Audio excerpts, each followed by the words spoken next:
Not all ghosts come from castles. Not all hauntings belong to kings or warriors. Some of the darkest ghosts are the smallest ones. In Scandinavian folklore, one figure stands out as uniquely haunting. The Myling, the restless spirit of a child denied a name, a place, and a voice. In a time when poverty, shame, and rigid religion weighed heavily on families, the birth of an unwanted child could mean disaster. A child born out of wedlock could bring disgrace upon the mother. A mouth too many to feed could bring a family to starvation. And so, in whispers, in secrecy, terrible choices were made. The stories say, if you walked alone through the woods or along the roads at night, you might hear it.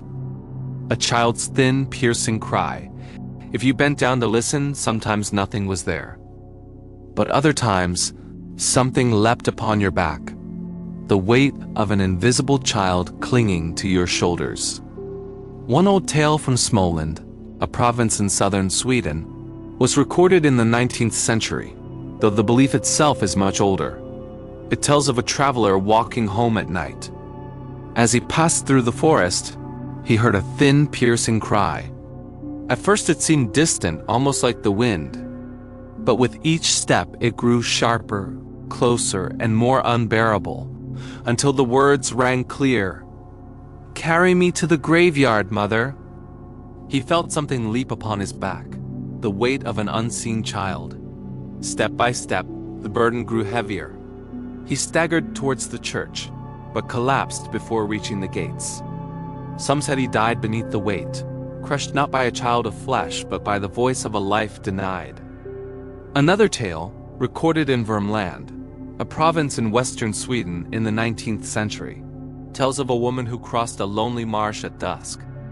She heard a child's thin cry behind her, and when she bent down, she felt something cling to her back. Step by step, the weight grew heavier until her knees buckled. In despair, she cried, "God help you, poor child." At that moment, the burden vanished, and the cry faded into silence. They said the spirit would sometimes whisper or wail, "Carry me to holy ground. Carry me to the church where I was denied. Carry me to rest." At first, the weight on the traveler's back was light, like a bundle of rags. But with every step, it grew heavier and heavier, until it crushed even the strongest to their knees. Some were said to die on the road beneath the burden, while others barely reached the churchyard before collapsing. People said the most terrifying thing was not the weight. It was the sound. The thin wail of a baby echoing across marshes and forests. A sound that pierced not the ear, but the conscience. But here folklore meets nature, because many believed that the cry of the Myling was also the haunting call of the lone bird. The line between ghost and bird blurred. A night traveler would hear the cry, and whether it was a bird or a spirit, the effect was the same: terror. And perhaps, beneath the fear, memory. There was one way, they said, to silence the Myling. If you heard its cry, you could speak words that gave it what life had denied. "I give you a name. You shall be called," and you would speak any name aloud. To name the child was to give it identity, to give it belonging. In old belief, baptism was not just ritual. It was entrance into the human community, into the world of living and dead.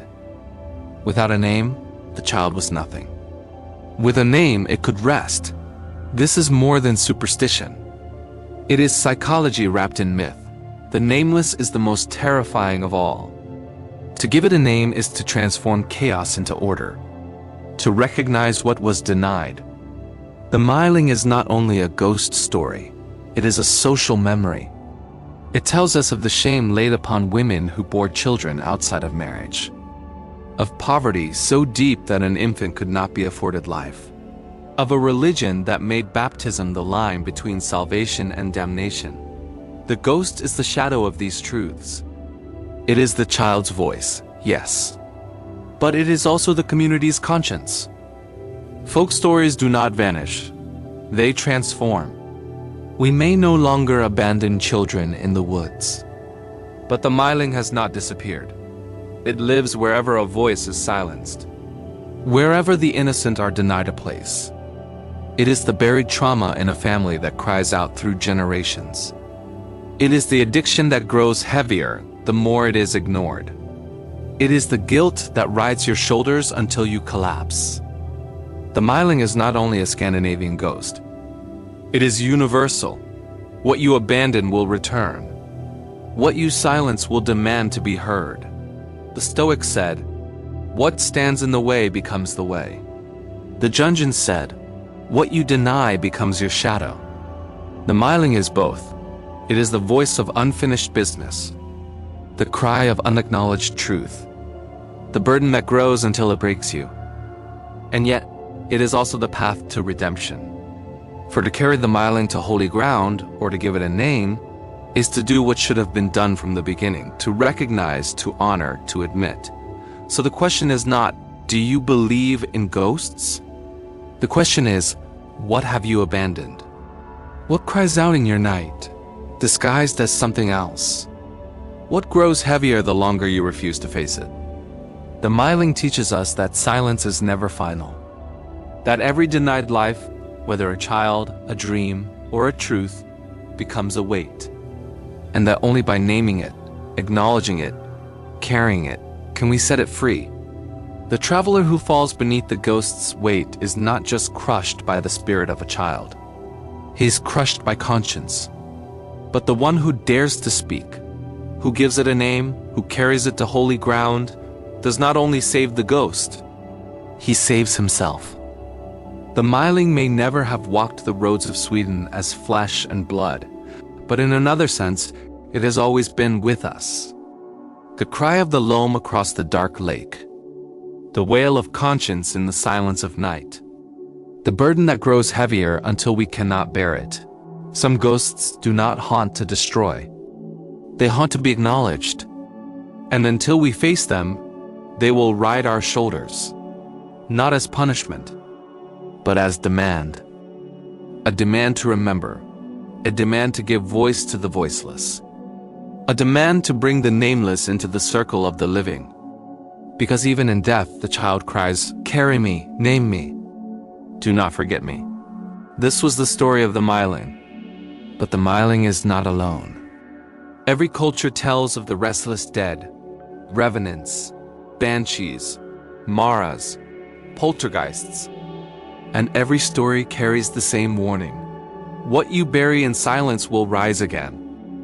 If you want to follow those voices, you will find them here on Totem Vox.